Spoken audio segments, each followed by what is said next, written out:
하나님 말씀 함께 보도록 하겠습니다. 다니엘서 7장 1절에서 28절까지인데요. 너무 기니까 제가 23절부터 28절까지만 함께 봉독하도록 하겠습니다. 다니엘서 강의 15번째 시간입니다. 다니엘서 7장 전체를 볼 텐데요. 23절부터 28절까지만 다 같이 한 목소리로 합독하도록 하겠습니다. 시작. 오신 자가 이처럼 이르되 넷째 짐승은 그 땅의 넷째 나라인데 이는 다른 나라들과는 달라서 원천안을 삼키고 밟아 부서뜨릴 것이며 그 열 뿔은 그 나라에서 일어날 열 왕이요 그 후에 또 하나가 일어나리니 그는 먼저 있던 자들과 다르고 또 새 왕을 복종시킬 것이며 그가 장차 지극히 높으신 이를 말로 대적하며 또 지극히 높으신 이의 성도를 괴롭게 할 것이며 그가 또 때와 법을 고치고자 할 것이며 성도들은 그의 손에 붙임 바 되어 한 때와 두 때와 반 때를 지내리라. 그러나 심판이 시작되면 그는 권세를 빼앗기고 완전히 멸망할 것이요 나라와 권세와 원천한 나라들의 위세가 지극히 높으신 이의 거룩한 백성에게 붙임 바 되리니 그의 날은 영원히 나라이라. 모든 권세 있는 자들이 다 그를 섬기며 복종하리라. 그 말이 이에 그친지라. 나 다니엘은 중심에 번민하였으며 내 얼굴빛이 변하였으나 내가 이 일을 마음에 간직하였느니라. 하나님 살아계십니다. 살아계신 하나님은 변함없는 사랑과 은혜로 우리와 늘 함께 하시는 하나님이신 줄로 믿습니다. 자, 우리는 지금 계속해서 다니엘서를 함께 공부하고 있습니다. 지난 시간에도 말씀드렸듯이 우리는 지난 시간까지 다니엘서 1장부터 6장까지 바벨론의 포로 상황 가운데서 다니엘을 중심으로 일어난 사건 사고들을 우리가 공부했다고 한다면 이제부터 공부할 7장부터 12장까지는 다니엘에게 보여주신 하나님의 환상, 즉 묵시, 계시를 이야기하는 내용이라고 그랬습니다. 그래서 지난 시간에는 하나님의 계시, 하나님의 묵시라는 제목으로 하나님이 묵시가 주는, 즉 계시가 주는 참된 의미를 잠깐 살펴보았습니다. 이제 우리가 앞으로 공부할 이 다니엘서 7장부터 12장까지 내용을 보면 오늘은 이제 바다에서 올라온 네 짐승의 환상을 우리가 공부하게 될 거고요. 또 8장에서는 을레강변에서의 순양과 순염소의 그 환상을 또 공부하게 될 거고 9장에서는 예레미야의 바벨론 70년 포로 그 예언의 그 메시지를 다니엘이 듣고 그거에 대해서 회개 자복하는 이야기, 그리고 70일의 환상, 그리고 이제 마지막 10장부터 12장까지는 마지막 큰 환상과 종말의 예언에 대해서, 즉 하나님의 묵시적인 그 계시적인 그 내용을 함께 공부하게 될 것입니다. 특별히 우리가 지난 시간에 함께 하나님의 계시 묵시에 관해서 공부를 할 때 여러분들에게 한 가지 이렇게 말씀드렸던 건, 즉 하나님의 이 환상을 통한 계시, 이 묵시는 다 목적지 한 곳을 향해 다가가고 있다라고 그랬습니다. 그러니까 하나님께서 뭔가를 계시했다, 하나님께서 뭔가를 보여주었다고 한다면 그는 다 어떤 한 방향을 향해 나아가고 있다라는 거죠. 그게 뭐였냐면 바로 세상 나라는 우리가 볼 때 승승장구한 것 같지만 그러나 결국은 망한다는 거죠. 그러나 영원한 하나님의 나라는 결코 망하지 않는다는, 그 망하지 않는 그 영원한 나라의 참된 주인은 바로 인자 되신 예수 그리스도를 통해서 이 세상은 완성이 된다라고 하는 것들을 우리가 계시를 통해서 우리가 살펴보았습니다. 자, 그러니까 우리가 지난 시간에 이 계시라고 하는, 아포칼립스라고 하는 것은 덮어 있는 것을 드러낸다, 가려 있는 것을 드러낸다라고 하는 이 묵시라고 하는 뜻이었는데, 이걸 통해서 하나님은 앞으로 되어질 그런 일들을 우리에게 보여주셨고, 그러나 중요한 것은 하나님의 이 성경이 이야기하고 있는 이 계시, 이 묵시는 눈앞에 보이는 몇 년 전의 이야기만이 아니라 그게 어디까지 연결되냐면 종말까지도 우리가 연결되고 있다는 걸 여러분들이 놓치지 말아야 합니다. 여러분, 그래서 지금 다니엘이 바벨론 포로에 끌려와서 그 포로 상황 가운데서도 하나님께서는 느부갓네살 왕을 통해서라든지 이제부터 공부할 다니엘을 통해서 하나님의 환상과 계시를 주었어요. 즉 묵시를 주었단 말이죠. 환상을 통해서. 즉 그렇다고 한다면 그 묵시를 통해서 뭘 주고 있는 거죠? 결국은 세상 나라는 망하지만 그러나 하나님 나라는 영원하다는 것을 계속 소개하고 있거든요. 그걸 그대로 수평 이동시키면 1세기 말 로마의 엄청난 핍박 가운데 있는 초대교회 성도들에게 사도 요한을 통해서 증거된 요한계시록, 이 똑같이 이 묵시도 동일하게 고난당하고 있는 그들에게 하나님 나라의 참된 소망, 즉 예수 그리스도의 진정한 승리를 통해서 세상 나라는 멸망하지만 그러나 하나님 나라는 완성이 되는 새하늘과 새 땅을 우리에게 분명하게 보여주고 있는 걸 보게 됩니다. 그러니까 이걸 보면 하나님이 우리에게 허락하신 성경에 나와 있는 계시, 즉 묵시는 결국은 세상은 망하지만 그러나 하나님의 나라는 승리한다라는 것들을 우리에게 분명하게 밝히 보여주고 있다라는 것이죠. 자, 오늘 본문이 이거를 분명하게 다시 한 번 더 이야기를 합니다. 특별히 오늘 본문 이야기는 다니엘서 이제 7장이잖아요. 그런데 이 다니엘서 7장의 이 이야기는 사실 우리가 지난 시간에 그 6장에서 뭘 봤냐면 이 바벨론 시대가 끝나고 메데 바사 이 다리오 왕 시대의 사자굴의 사건이었어요. 근데 오늘 이제 보는 이 7장부터는 다시 또 바벨론 그 시대를 이야기해요. 그래서 바벨론 왕 마지막 왕이었던 벨사살 왕 원년, 즉 1년의 이 환상을 보게 된다라고 할 수 있습니다. 자, 그러니까 지금 1장부터 6장까지는 뭘 얘기했었냐면 다니엘을 통해서 하나님께서 어떻게 포로로 끌려온 그 백성들을 하나님이 보호하고 있는가, 어떻게 지키고 있는가를 보여주고 있다고 한다면 그런 보호함과 지키심을 받고 있을 때 사실 힘들잖아요. 고난이 찾아오면 어려울 수도 있잖아요. 환난이 찾아올 수 있잖아요. 그럴 때 다니엘과 포로로 끌려온 그들에게 뭘 보여주고 있는 것입니까? 다시 환상통해, 즉 하나님의 묵시, 계시를 보여주면서 뭘 하라는 거죠? 지금의 이 현실에 대해서 힘들어하지 말고 괴로워하지 말고 영원한 새하늘과 새 땅을 하늘나라를 바라봐라. 그 영원한 나라를 소망해라 라고 하는 입장에서 이 계시가 주어졌다라고 여러분들이 보시면 오늘 본문이 쉽게 더 이해가 될 것입니다. 자, 그러면 오늘 본문으로 한번 들어가 볼까요? 자, 1절 말씀 다 같이 한번 읽어보도록 하겠습니다. 자, 시작. 바벨론 벨사살 왕 원년에 다니엘이 그의 침상에서 꿈을 꾸며 머릿속으로 환상을 받고 그 꿈을 기록하며 그 일을 대략을 진술하니라. 아멘. 자, 바벨론 벨사살 왕 원년이에요. 1년이에요. 그러니까 바벨론 이 11년 만에 이 벨사살 왕이 망하거든요. 그게 이제 우리가 다니엘서 5장에서 망하는 그 현장을 우리가 미리 확인했었는데 이 벨사살 원년 1년에 다니엘이 이제 침상에서 잠을 자는데 하나님의 환상이 나타난 것입니다. 근데 그 환상이 얼마나 선명하고 강했는지 그거를 기록하고 있어요. 그러면서 그 일에 대하여 자기가 이제 진술하고 있는 것을 보게 됩니다. 그러니까 결국은 무엇입니까? 다니엘은 자기의 그 꿈속에 나타난 침상에 나타난 그 머릿속에 보여진 그 환상은 다른 어떤 게 아니라 하나님의 계시, 즉 묵시의 말씀이었다는 것을 여기서 확인하게 되죠. 사실 우리가 공부했던 다니엘서 1장과 1장에서 6장까지의 그 내용 가운데는 사실 묵시적인 내용도 있습니다. 왜냐하면 우리가 잘 아는 대로 다니엘서 2장에서 느부갓네살 왕 신상의 그 꿈 이야기가 있잖아요. 그 신상의 그 꿈 이야기는 우리가 잘 아는 대로 네 제국의 역사가 거기에 소개되어 있었습니다. 그리고 손대지 아니한 돌이 큰 태산을 이루어서 영원히 망하지 않는 나라의 이야기였죠. 이것도 계시죠. 왜냐하면 앞으로 되어질 일들이었으니까. 자, 그리고 또 한 가지는 또 다니엘서 4장에 보면 이 느부갓네살 왕이 그가 교만하여서 하늘 높은 줄 모르고 커갈 때 그에게 어떤 환상이 또 보였습니까? 꿈 가운데 큰 나무가 하늘 높은 데 올라가죠. 그러다가 결국은 어떻게 합니까? 그의 교만을 하나님이 꺾으셔서 들짐승처럼 7년 동안 하늘 이슬을 먹으면서 살겠다라고 하는 그런 내용인데 그게 그대로 이루어졌죠. 그것도 하나의 계시였습니다.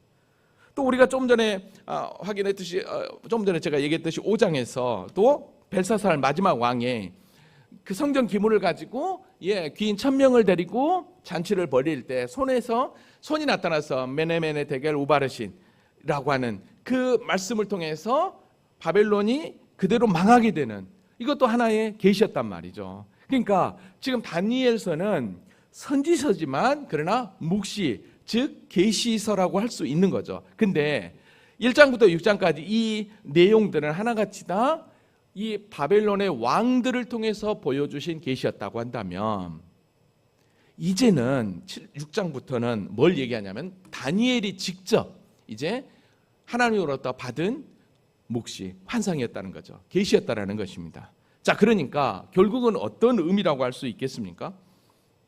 여러분 잘 보세요. 다니엘이 분명히 그가 2장에서 느부갓네살 왕의 꿈을 해석을 할 때 이렇게 먼저 왕에게 얘기했던 걸 기억합니다. 왕이여, 왕이 침상에서 장래일을 생각할 때 은밀한 것을 나타내신 이가 장래일을 왕에게 알게 하셨사오며. 그러니까 느부갓네살 왕의 꿈의 그 신상은 그냥 우연히 된 게 아니라 이 느부갓네살 왕이 잠을 자면서 나란 일을 걱정한 거예요. 그때 하나님께서 그에게 앞으로 될 장래일을 가르쳐 주었다라는 거죠. 자, 이렇게 얘기했다고 한다면 여러분 잘 보세요. 다니엘에게 직접 오늘 공부할 7장부터 하나님의 계시, 환상을 통해서 하나님의 몫이 계시가 임하거든요. 그러면 어떤 의미일까요? 이걸 생각한다면 다니엘도 지금 포로로 끌려와서 살아가지만 사실 미래가 불확실한 거죠. 과연 우리 유다 민족은 정말 예레미야 예언대로 바벨론에서 포로에서 돌아올까? 귀환할까? 저 바벨론은 정말 느부갓네살 왕의 신상을 통해서 계시해 줬던 것처럼 정말 은혜 나라가 되고 새 나라가 되고 철의 나라가 될까? 그렇게 될까? 거기에 대한 분명한 두려움과 염려와 걱정도 분명히 저는 있었을 거라고 생각을 합니다. 그래서 앞으로 이 유다 민족이 어떻게 될 것인가? 자, 포로민들이 다니엘이 지금 왕직에 있을 때 포로로 끌려온 자들이 한번 생각해 보십시오. 다니엘에게 찾아오지 않았을까요?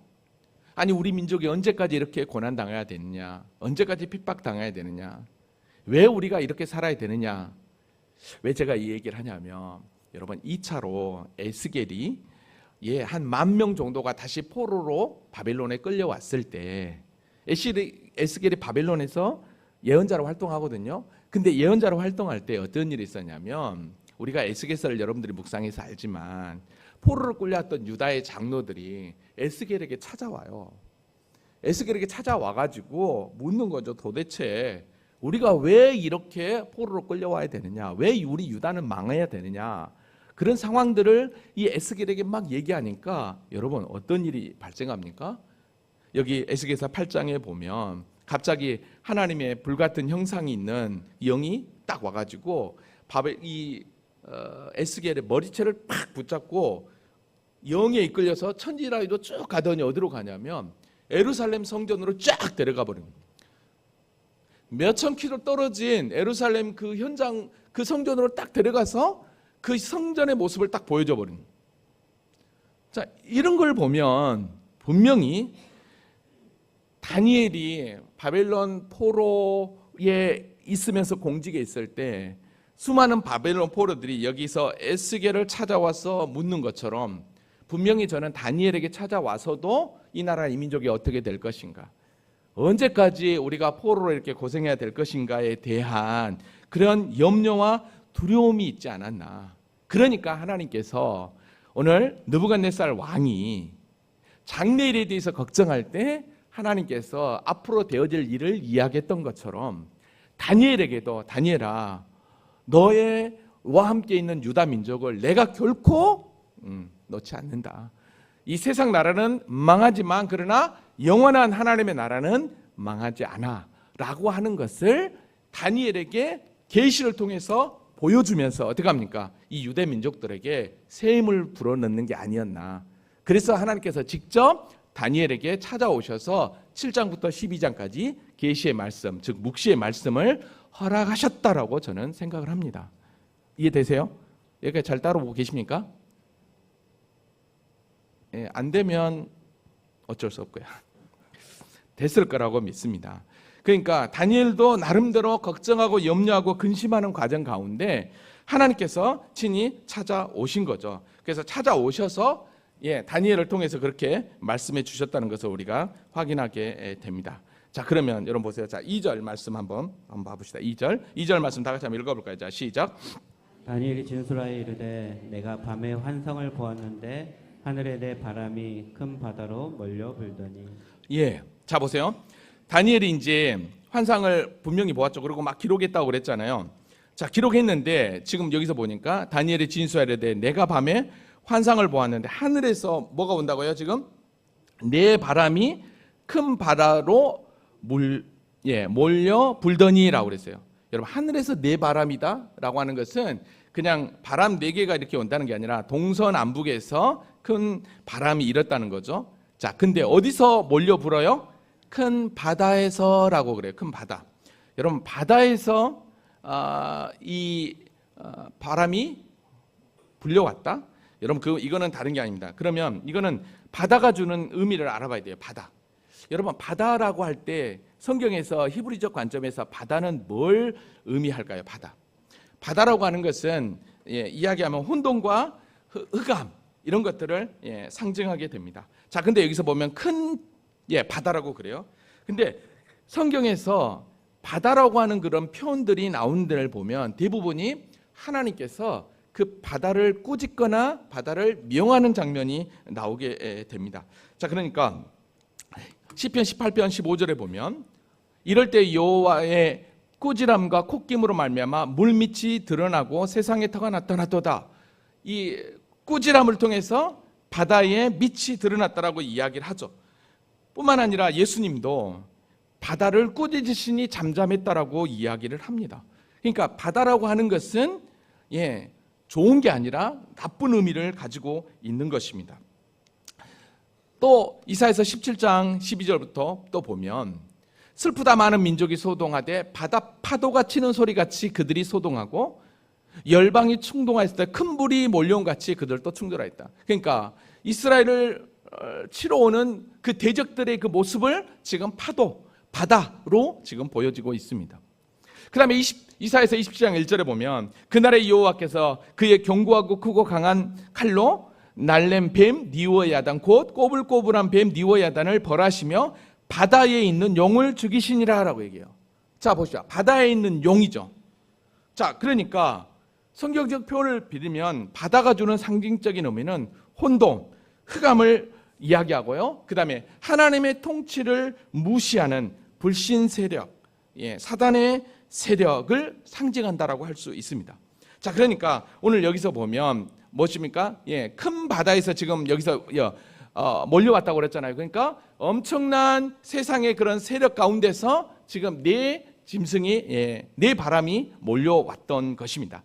자, 그래서 여러분 보십시오. 바다는 이렇게 흑암, 이런 것들을 상징하지만, 그래서 우리 주님께서 마지막 완성하신 새하늘과 새 땅에서는 뭐라고 표현하고 있냐면, 내가 새하늘과 새 땅을 보니 처음 하늘과 처음 땅이 없어졌고 바다도 다시 있지 않더라라고 얘기합니다.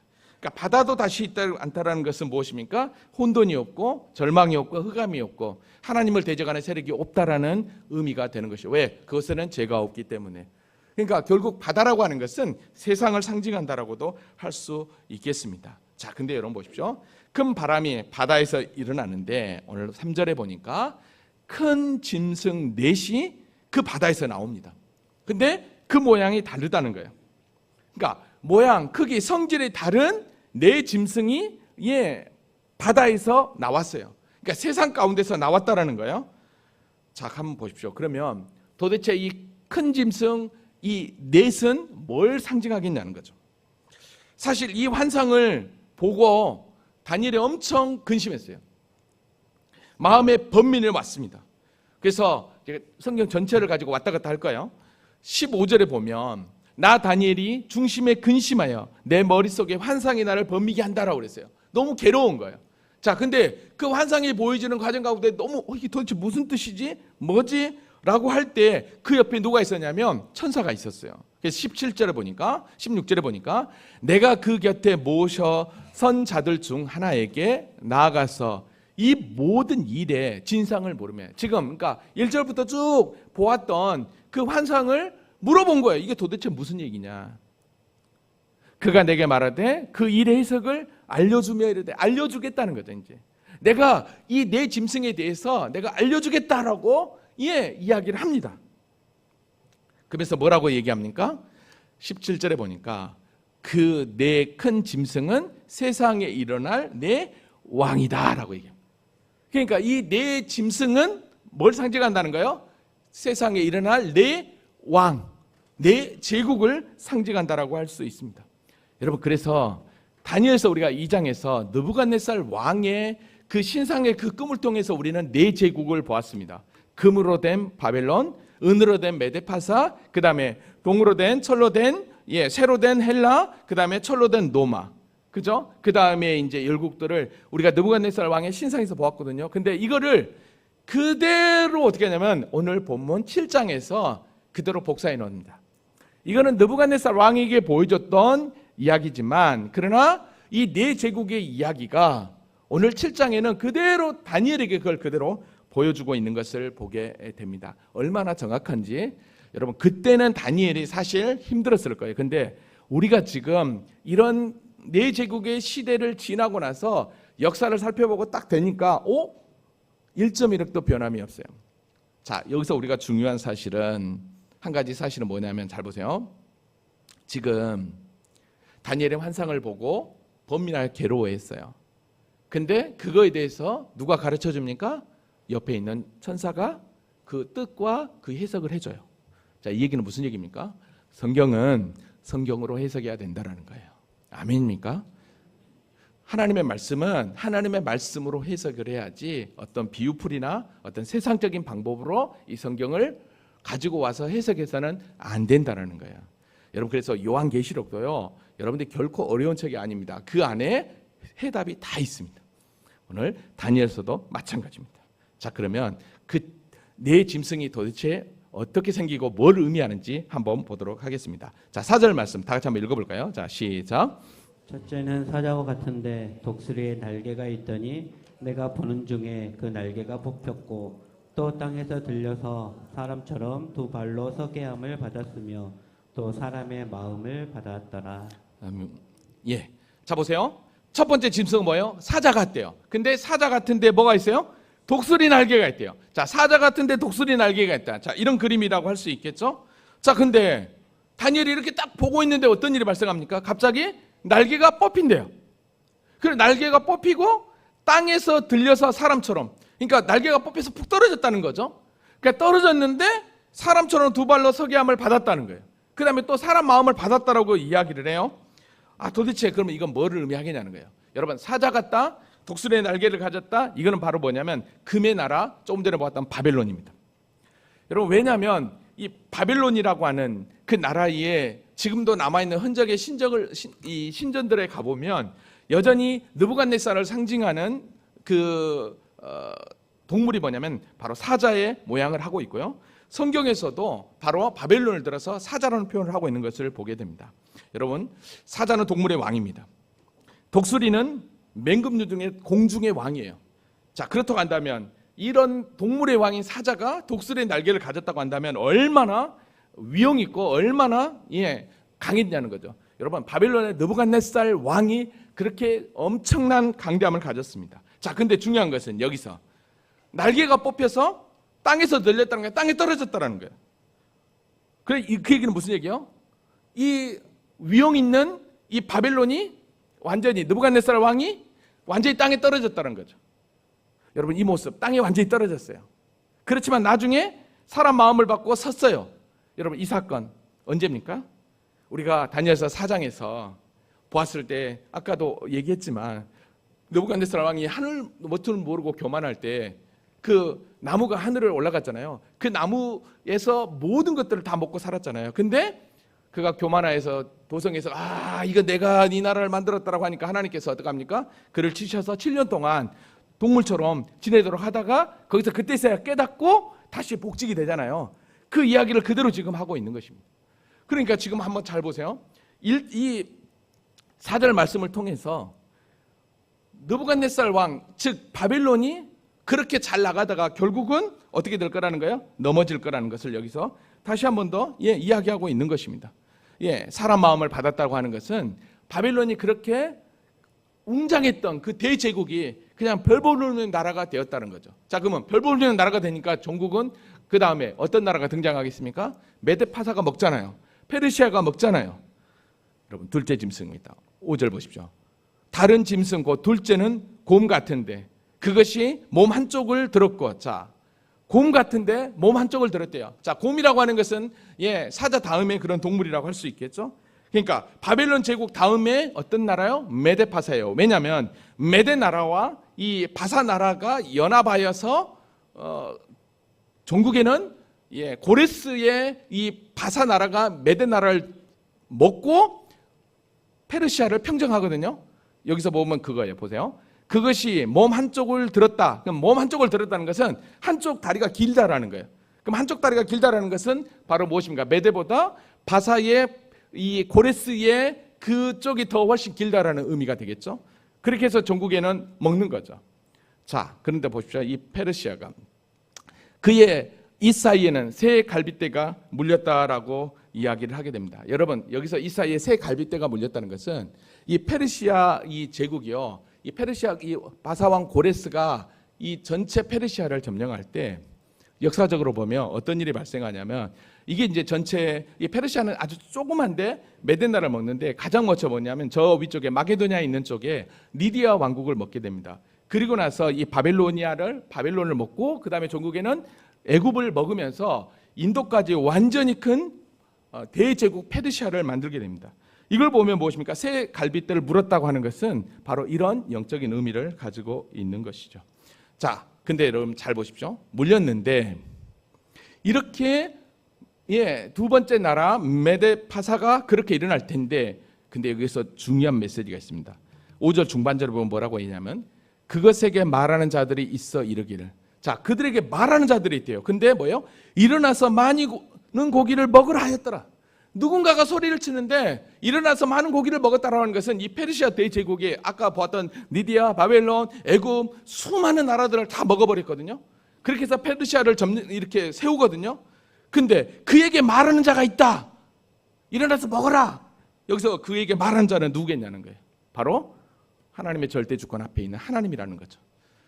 하나님께서 명하니까 그들도 어떡합니까? 그대로 순종하고 있다라는 것이죠.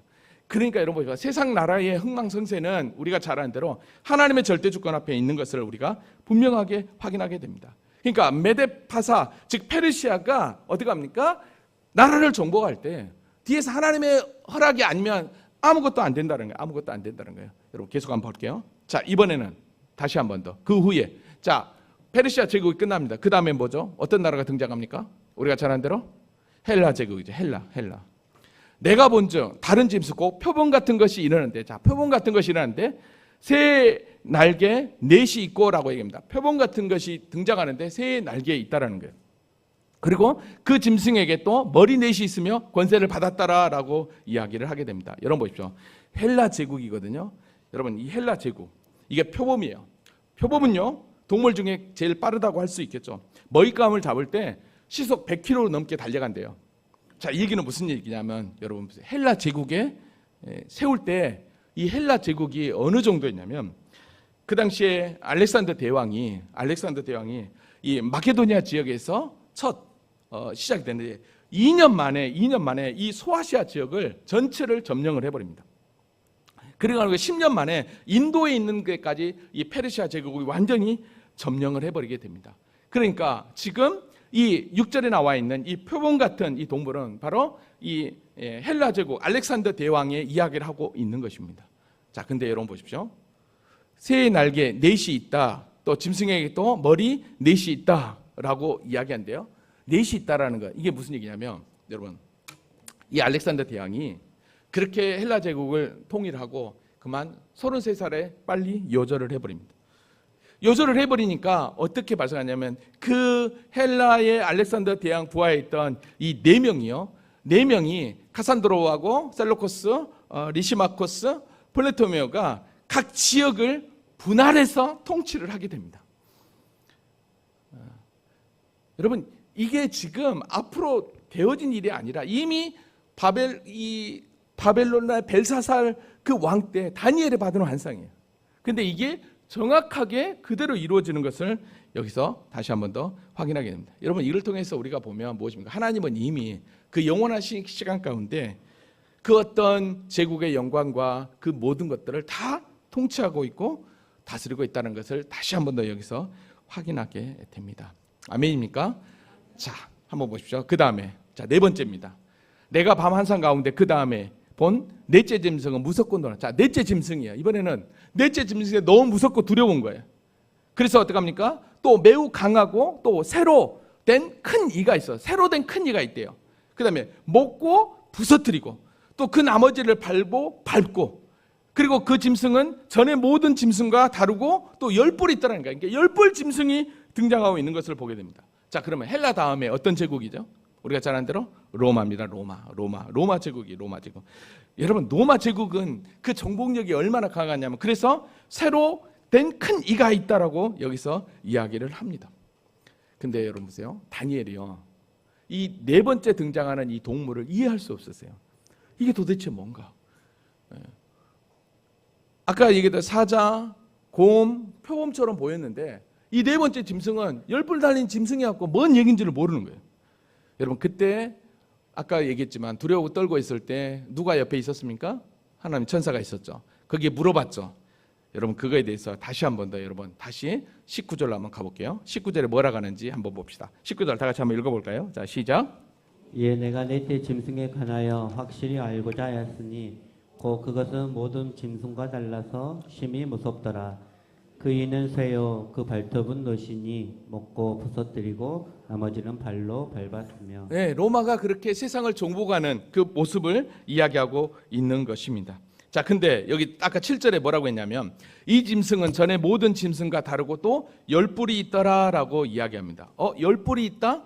여기서 10뿔이 있다라고 하는 것은 우리가 다니엘서 2장의 느부갓네살 왕의 그 신상에 보면 로마 다음에 그 다음에 등장하는 그런 나라들을 이야기할 때 발과 발가락 그런 표현을 해요. 이 발가락이라는 것은 10발가락이잖아요. 그러니까 이 다니엘서 2장에서 보여줬던 느부갓네살 왕의 신상을 통해서 보였던 제국의 이야기와 여기 7장에서 다니엘에게 지금 보여주고 있는 그 네 짐승의 이야기는 지금 똑같이 가고 있는 것을 보게 됩니다. 자, 근데 그래서 잘 보세요.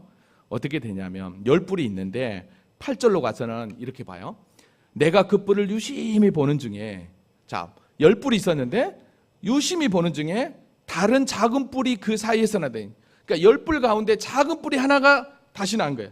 자, 그 얘기는 무슨 얘기예요? 10개의 나라들이 이제 그렇게 권세를 가지고 등장하는데 전혀 10개가 아닌 다른 어떤 한 나라가 세력이 쭉 등장하고 있다라는 거예요. 자, 근데 뭐라고 얘기하냐면 첫 번째 뿔 중에 셋이 그 앞에서 뿌리까지 뽑혔고, 그러니까 새롭게 등장하는 그 세력으로 기존의 세 개의 뿔이 뽑혔는 거예요. 멸해버린 거예요. 세 개가 없어져 버린 거예요, 나라가.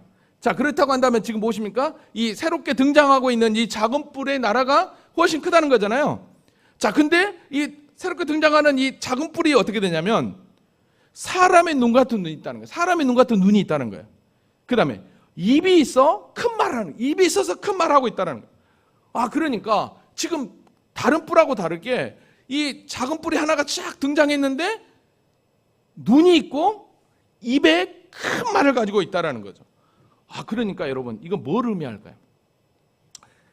다시 20절로 한번 가볼게요. 이 부분을 이렇게 얘기해요.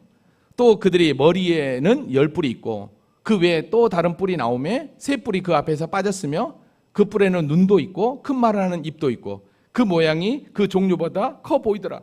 그러니까 지금 10뿔보다 훨씬 더 큰 어떤 세력이 등장하다라고 하는 것을 알게 됩니다.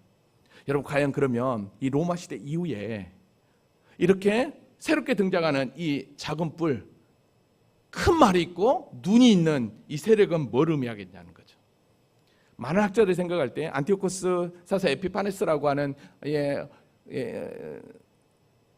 BC 160년경에 등장한 사람이라고 하지만 그거보다는 다음 시간에도 제가 설명을 할 텐데 바로 새롭게 등장하는 하나님의 나라를 대적하는, 즉 세상 나라의 원형으로 등장하는 적그리스도의 세력으로 이 작은 뿔을 설명을 합니다.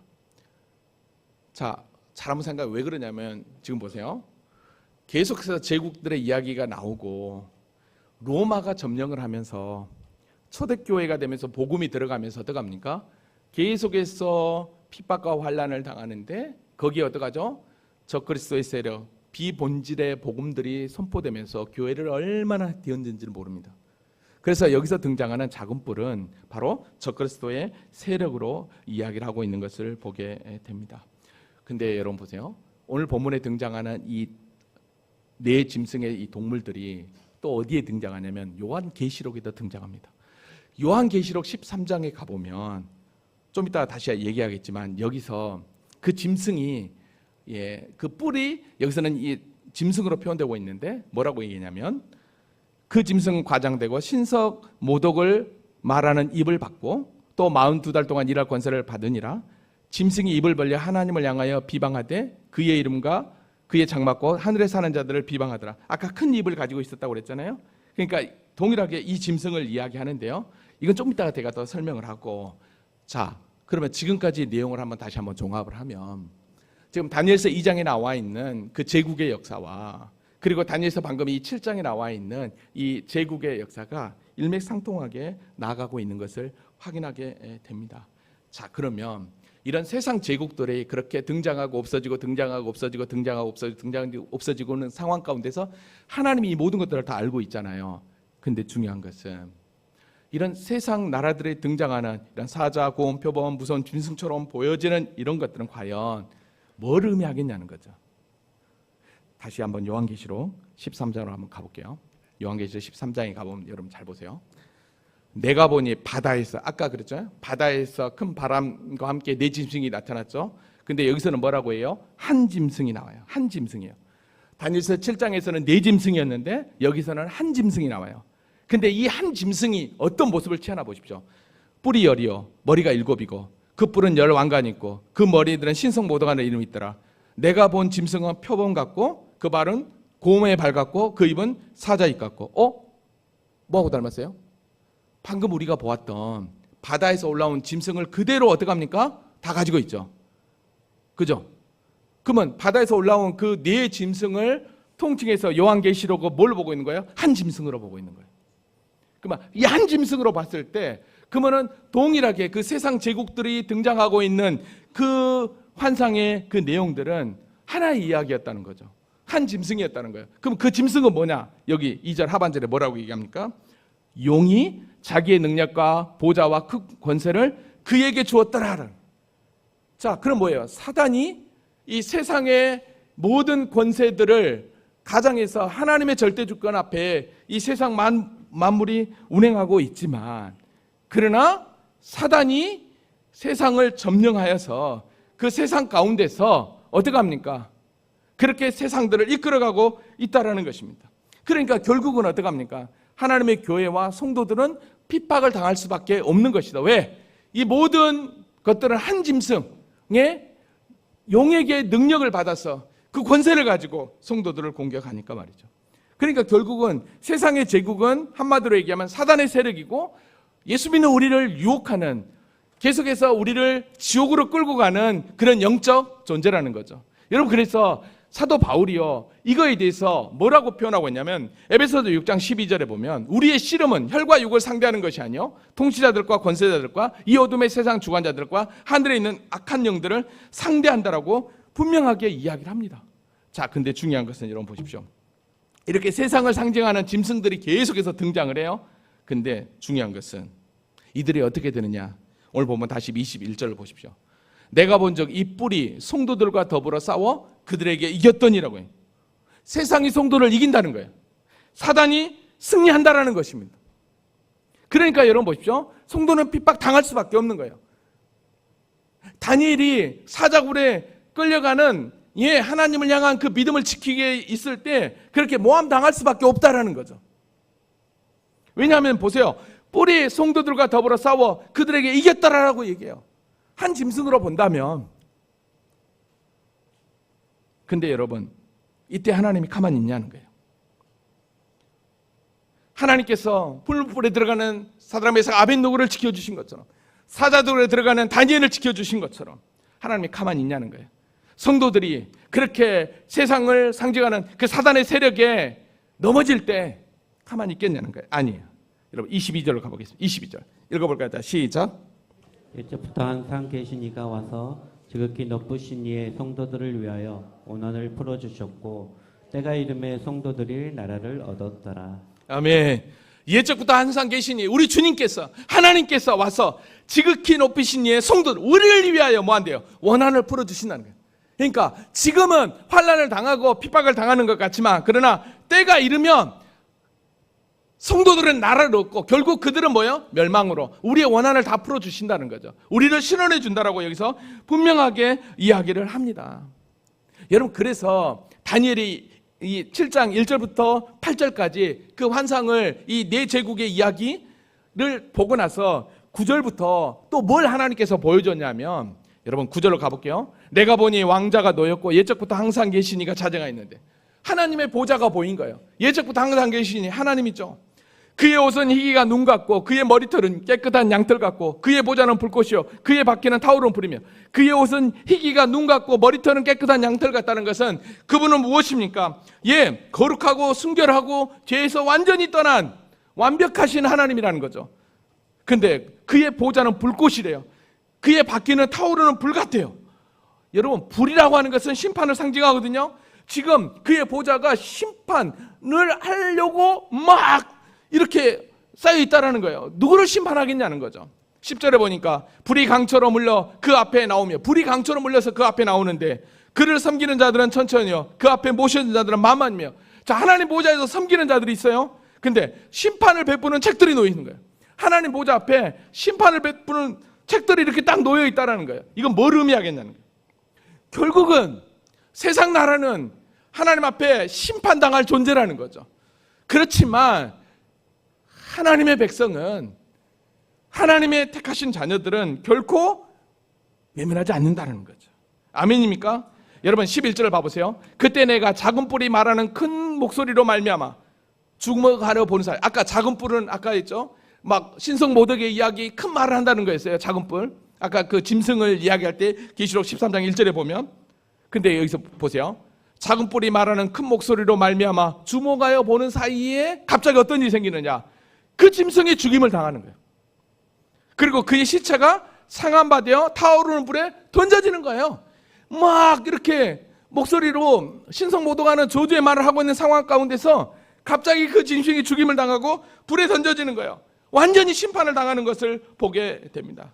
그러니까 결국 적그리스도의 세력과 적그리스도들은 마지막 때가 되면 하나님의 심판대 앞에 다 불로 사라질 것입니다. 아멘입니까? 그래서 계시록 20장 10절에 보면 또 그들을 미혹하는 마귀가 불과 유혹 못해 던져지니 거기는 그 짐승과 거짓 선지자도 있어 세세토록 밤낮 괴로움을 받으리라.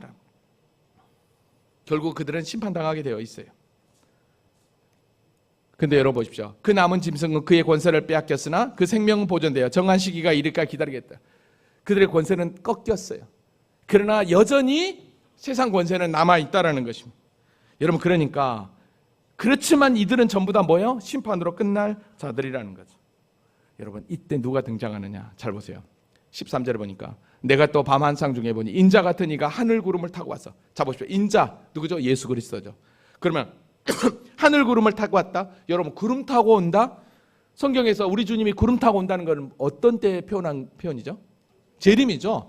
왜냐하면 우리 주님께서 계시록 1장 7절에 보면 그가 구름 타고 오시려니 재림 때예요. 그러니까 지금 이 말씀에는 이미 마지막 심판, 재림까지도 이야기하고 있는 거예요. 하늘 구름을 타고 와서 옛적부터 항상 계신 이에게 나아가 그 앞에 인도되죠. 옛적부터 항상 계시니, 즉 하나님 앞에 인도되죠. 그래서 어떻게 합니까? 잘 보십시오. 그에게 권세와 영광과 나라를 주고 모든 백성과 나라들과 다르를 말하는 모든 자들이 그를 섬기게 하였으니 그 권세는 소멸되지 아니한 영원한 권세요 그 나라는 멸망하지 않을 거예요. 즉 예수 그리스도 통해 이루실 그 완벽한 그 나라는 영원한 권세고 그 나라는 절대로 어떻게 해요? 멸망하지 않을 거라고 이야기를 합니다. 그러면서 18절에 이렇게 얘기합니다. 지극히 높으신 이의 성도들이 나라를 얻으리니 그 누림이 영원하고 영원하고 영원하리라. 여러분, 이 이야기를, 이 환상을, 이 소리를 다니엘이 들었을 때 어땠을까요? 소망이 없었어요. 그렇게 엄청난 짐승들을 통해서 나타나고 성도들은 핍박을 당하지만, 그러나 하나님 나라 백성들은 그의 영원한 나라에서 그의 누림이, 그 영광이 영원하고 영원하고 영원하다. 누구를 통해서? 인자를 통해서. 여러분, 이 환상을 들었을 때 다니엘이 뭘 생각했겠냐는 거야. 느부갓네살 왕 꿈에 보았던 그 신상의 그 환상을, 그 계시를 다시 깨닫지 않았을까요? 거기서는 인자가 뭘로 등장합니까? 손대지 아니한 돌을 통해서 세상 그 짐승을 완전히 무너뜨리고 망하지 않는 나라를 세우잖아요. 여기서 똑같이 그렇게 진행되고 있는 것입니다. 여러분 보십시오. 그러니까 얼마나 이 계시가 정확한지 이 부분에 관해서 다니엘이 또 염려를 했던 것 같아요. 그래서 천사가 마지막 네 번째 짐승의 이야기를 다시 정리를 해줍니다. 어떻게 정리해 주느냐 잘 보세요. 23절에 보면 모신자가 이처럼 했대. 넷째 짐승은 그 땅의 넷째 나라인데, 자, 넷째 나라라는 것 분명히 얘기했죠. 이는 다른 나라들과 달라서 온천 나라를 삼키고 밟아 부서뜨릴 것이며, 자, 로마 제국이라고 얘기했죠.